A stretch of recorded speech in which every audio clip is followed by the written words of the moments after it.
Abaye, make you know they shalaye. I don't want nobody to keep my matter kele. For this life I dey, I want to be celebrated. Don't wanna waste my days, I want to spend them on enjoyment. It's plenty of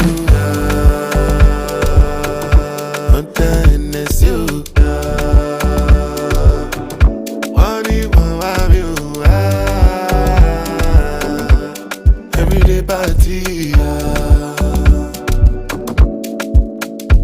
As I dey knock the bedu, start to dey move like you smoke alaku. Just dey bounce with the groove, no carry do. If you lose guard, then go bounce with your boo. I can vouch for my crew, I'm telling you. And to they do lifestyle of a crew, make you dance to the look, then go they look, then go they look. As if it's not enough.